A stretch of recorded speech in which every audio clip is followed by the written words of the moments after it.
What's up, guys? It's New Comic Book Day. It is December 11th, 2019, and I'm telling you all about the comic books that I picked up coming up next.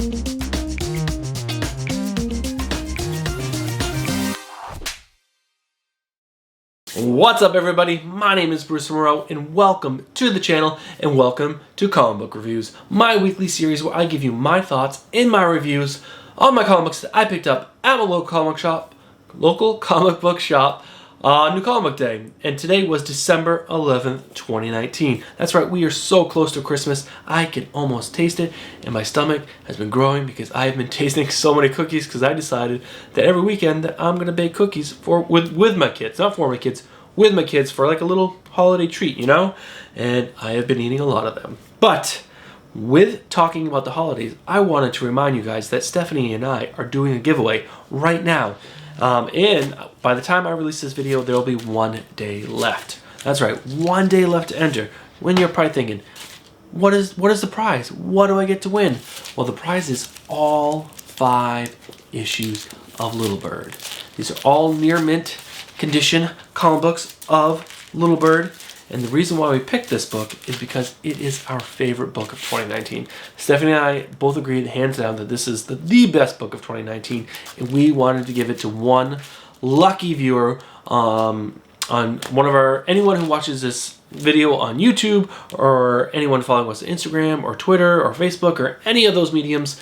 All you have to do to enter is follow the Gleam link down below, or on our Instagram page, or on our Twitter account.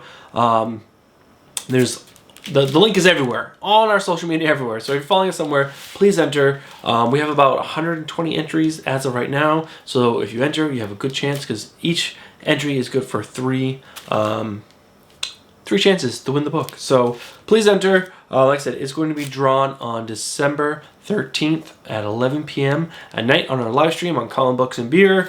So if you want to know if you won, come to our live stream Friday at 11 p.m. Starts at 10, but we'll be drawing the name at 11. So that's that. And if I do sound a little weird, I got Stephanie's cold that she had last week.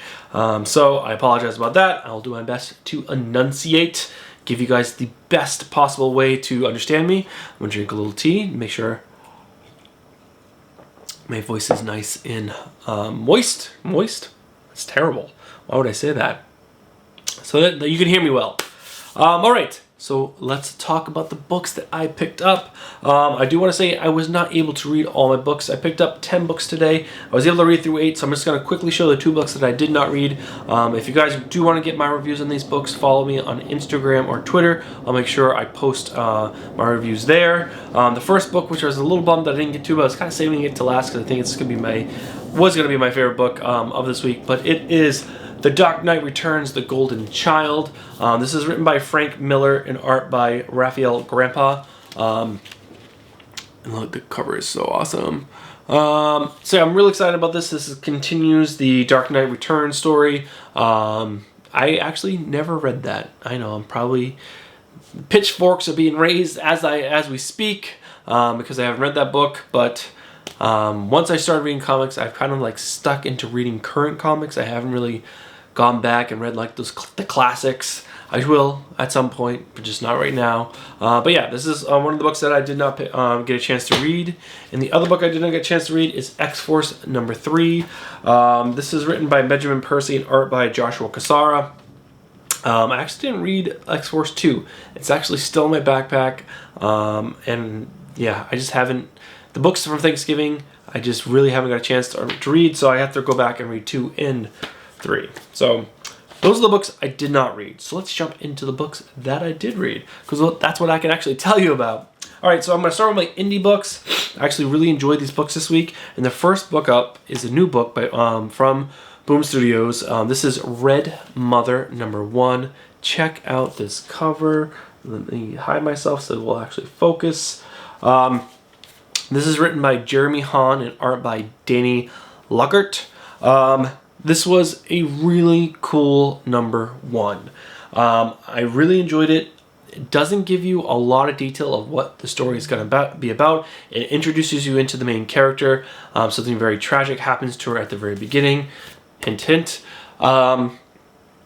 And then we kind of like, after the tragic accident, she's in the hospital. She gets, cops are there. They're not interrogating. They're kind of like interviewing her to see what happened. She was with a boyfriend at the time when the attack happened. And she starts seeing things after a while. She's missing her eye, and she starts seeing stuff. It's a little creepy. It might be a horror book. I'm not 100% sure. I'm pretty sure this is going to be a horror book. But it was really good. It was a really well done book. There was a few moments where I thought they could have used like a little title that said "The Next Day" or just to let you know there's a jump in time, because there wasn't a clear way to tell that it was the next day. That'd be my only complaint. Is like sometimes it was hard to tell when there was leaps in time. It was kind of like you're going from panel to panel. It's like, oh, that's actually the next day. But other than that, the story's excellent. The artwork is beautiful. I'll actually show you some of that. Here we go. Oh, the glare. Oh, there we go. It's tilted up a little bit. There we go. And beautiful artwork, great story. This is a great number one. This is a great jumping in point to anyone who wants to, read a non-superhero book, kind of horror based. It's gonna be really good. I would highly suggest you guys pick up this book. It was really fun. Another great Boom Studios book. Sticking with Boom Studios, we have Something is Killing the Children, number 4. This is written by one of my favorite writers, James Tynion IV, and art by Werther Daldera. Stephanie and I absolutely love this book, and number 4 is incredible. I absolutely love this book. Just like I said in the last time I reviewed number 3. Number 3 felt like it was kind of setting up a lot of stuff. It was like putting characters in certain positions to make sure something big could happen. And there wasn't a huge event in this book, but it did seem to be a lot more eventful. It focused a lot on the girl blanking on her name, and the boy. It was just, I don't know, to me it seemed like there was a lot more fun and a lot more action oriented, even though not a lot did. But they did leave it on a cliffhanger with the monster. Obviously, Something is Killing Children. This is like a monster book. There was the way this book ended was absolutely awesome. The way the book opened was the main female character and the boy were in a hardware store buying a chainsaw. Obviously, they were going to go fight the monster. Or getting prepared, I should say, to go fight the monster.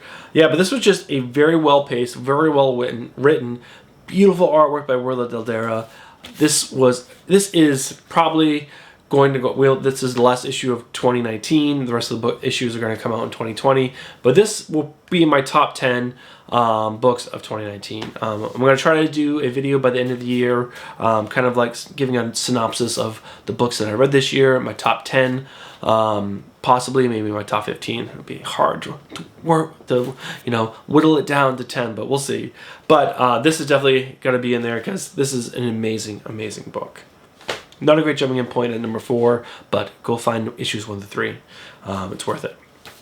All right, next up we have Undiscovered Country. This is written by Charles Soule and Scott Snyder, and this has art by Daniel Orlandini, Giuseppe Camuncoli, and Matt Wilson.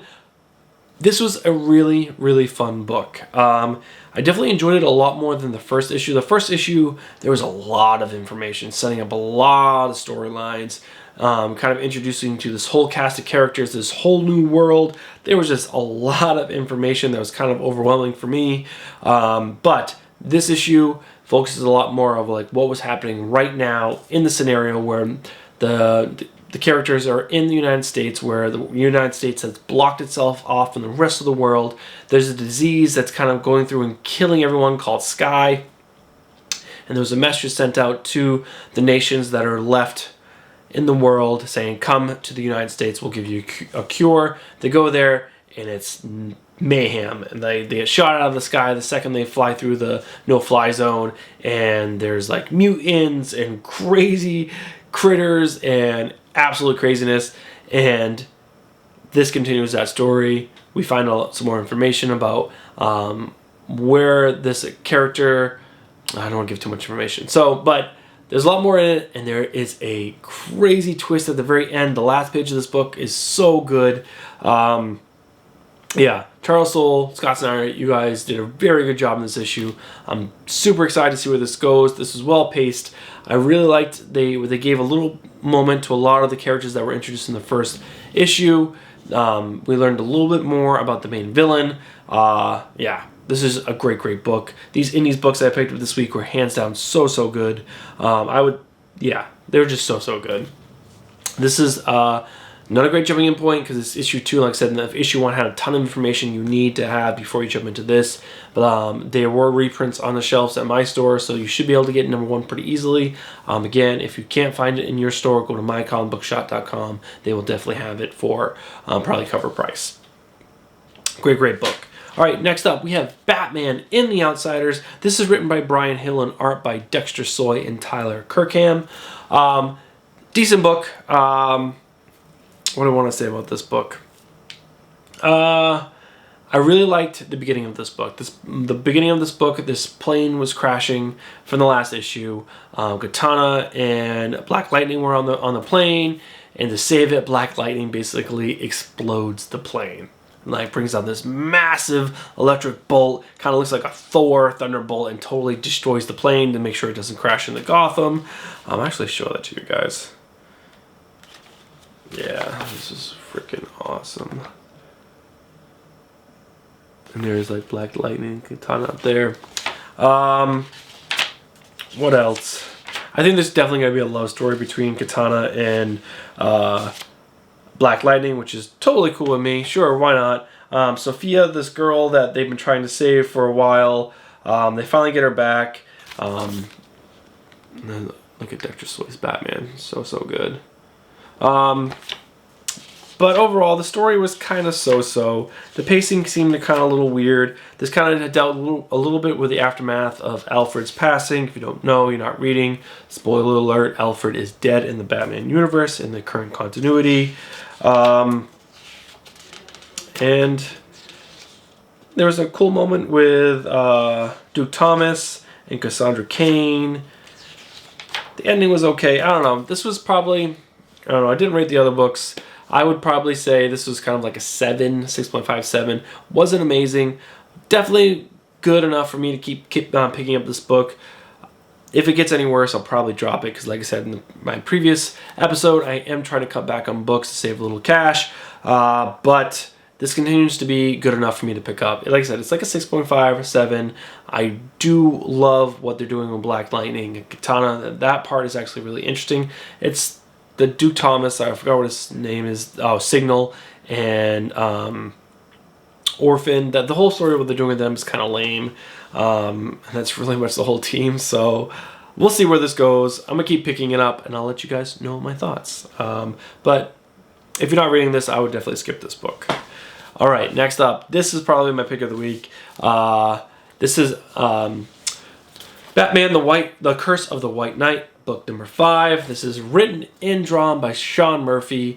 This book is hands down, every week it comes out so good, and this did not let down at all. In the previous issue, spoiler, James Gordon was murdered by Azrael. I mean, the artwork by Sean Murphy is so incredible. Yeah, so James Gordon was murdered in the previous issue, and this kind of dealt with the fallout of that. And there was a lot with Azrael in this book, and the person who brought him up and gave him the suit and kind of put him on his mission. There was a whole scene with that. I don't want to ruin any of the story. You guys should be picking this book up. I loved what they're doing with Harley Quinn and Joker / Jack Napier. This whole book, this whole Sean Murphy's Batman world is so freaking cool. You guys, even if you're not a Batman fan, you should be picking this up. This is such an incredible story. I really enjoy what he's doing in this book. This is a 9 out of 10. Hands down. Pick of the week. Awesome book. You guys have to be picking this book up. I can't suggest it enough. Let's see. I'll show... There's one other thing. I mean, look at that Batsuit. Azrael and Bane. Oh, it's so good. You guys got to be picking that book up. right, next up we had The Batman's Grave, number 3. This is written by Warren Ellis and art by Brian Hitch. Brian Hitch's art is absolutely gorgeous. And Warren Ellis, man. Warren Ellis is incredible. I didn't love the first issue. I liked the second issue, and this issue was awesome. There's a lot of Alfred in this book, and Alfred is still alive because I think this is kind of like, it's either before the whole City of Bane, or this is like kind of like the Sean Murphy thing. It's kind of like in his own world. But Alfred was really funny throughout the whole entire book, and it was really, really enjoyable. He just cracked jokes at Batman the whole entire time. Yeah, and Brian Hitch's art is absolutely gorgeous. I don't know if there's too much more else to say about this book. It was just a really, really well done book. The story is really good. Batman's still trying to figure out this whole mystery of this murdered. I don't know. Again, I don't want to go too much into it because again, this is one of those books I think you guys should be reading. You don't need to be, like I said, up to speed with the current continuity of the book. This is a very well-written book. I didn't love the first issue, but the last 2 issues are absolutely great. The artwork by Brian Hitch is absolutely incredible. It's a really fun book that you guys should be picking up. And yeah, 8 out of 10. Pick this book up. Not a great jumping in point. It's issue 3, but pick up the other issues. All right, we have Detective Comics number 1017. That's absolutely insane. This is written by Tom Taylor. So he's new to this book, and I'm not sure if he's actually going to be on this book moving forward. I believe James Tynion was on this book before, but this is Tom Taylor's first book on Detective Comics that I know of. This is drawn by Tony S. Daniel and Fernando Blanco. I guess Tony S. Daniel only did the cover. This is Tony S. Daniel, but Fernando... Let me read that again. Fernando Blanco did the artwork. The artwork is really good. I actually like Fernando's art a lot. It's really beautiful. This is a good story. I think this might be a one-shot. It dealt with Batman. There was a kid that ran away from an orphanage, and what's his name? Lucius Fox, who is the new Alfred, if you didn't know, spoiler, asked him to look into it because he thinks there's more than just this kid running away from this orphanage, and so Batman does. And it's actually not just any orphanage, it's his mom's orphanage, so it has his name tied to it. And there's a little bit of Damian Wayne in there, and there's more to that story that Tom's hinting to, but at the end they kind of wrap up the whole thing. So I think this might just be like an in-between issue where they were leading up to the new arc. But it's Tom Taylor. I love Tom Taylor. He wrote Deceased. If you guys know how Stephanie and I feel about Deceased, so this was a really good issue. You don't need to know anything before or after, or be worried about anything coming after. If you just want to pick up a Detective Comics and you like this cover, pick up this book. I give it like a 7.5 out of 10. Really good read, beautiful art. You don't really need too much more in a Bat book. Weirdly enough, this is my only Marvel book. This is Captain America number 17. This is written by Ta-Nehisi Coates and art by Jason Masters. There were a ton of Marvel books out, but a lot of them were to do with the whole 2099 stuff. It was like Doctor Doom 2099, this 2099, that 2099, and I'm not really interested in that too much. And if I was going to pick them up, if I was going to pick up one, I had to pick up all of them, and I didn't want to. I did not pick up Ghost Rider number 3, and I was a bonehead, and I just completely missed it, and it's not on my poll, so I missed it. But you're not here to hear about all the books I didn't pick up. You're here to hear about Captain America number 17. This was decent. I would probably rate this like a 7 out of 10. It was definitely a lot of information.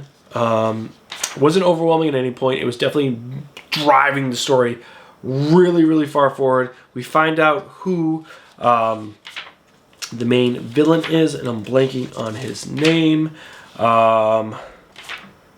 Marauder, I believe his name is.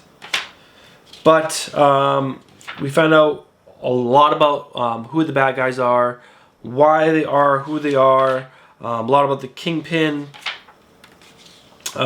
Scourge, that's what the villain's name is, Scourge. and we find out that he's really not a villain. He is a villain because he's killing people, but he's killing bad guys, so he's kind of like a Punisher-esque kind of character. He definitely looks like Dr. Nemesis to me. Where is he? If you guys know who Dr. Nemesis is, Dr. Nemesis is a mutant. He works with the mutants, and he's always wearing like fully white. He was always wearing a hat. So maybe Scourge is Dr. Nemesis. That'd be kind of cool. But overall, this is really, it's a good story. Like, Ta-Nehisi Coates is doing such an amazing job, and this is just another chapter in the story. Again, I don't want to give away too much. There's a lot of story elements or plot elements that moved forward in this issue, which is really good because some of the other issues were a little bit slower that kind of just focused on one thing. I think this moved a lot of stuff forward. So, great issue. 7 out of 10. Like I said, it wasn't amazing, and the art by Jason Masters was okay. I didn't love it, didn't hate it. Yeah, see, that's like okay. But, yeah, 7 out of 10. Not a great jumping in point as issue 17, but this is such a good story. I think you guys should be reading it because it is so good. Alright, guys, that's going to be it. So I'm going to wrap this video up with a little reminder. Don't forget to enter our giveaway. Giveaway. And it ends in 1 day's time once I drop this video. It ends on December 13th, 2019 at 11 p.m. We'll be announcing the winner on our live stream. Our live stream starts at 10. It's called Comics and Beer. It's on this YouTube channel. Please come by and check it out. It's a really good time. Stephanie and I drink some beers. We talk about comic book news. That includes movies, TVs, and comic books themselves, obviously. Yeah, we just have a good time. And this week's beers are Jewish beers because last time we did Christmas beers, or last week we did Christmas beers, and now we're doing kind of like a Hanukkah theme. So that'll be really fun. And yeah, that's gonna be it. If you guys liked what I said about these books, please let me know down below. If you disagree with anything I said about these books, let me know down below. Am I doing a good job? Am I doing a bad job? Let me know down below. I'll make sure I have my social media accounts down here. If you guys should be following us on Twitter or Instagram. We post daily news articles that you guys should be following, or at least interesting news articles I think you guys should know about. And yeah, that's gonna be it. Consider subscribing, supporting the channel, and I will see you guys on the next one. Peace.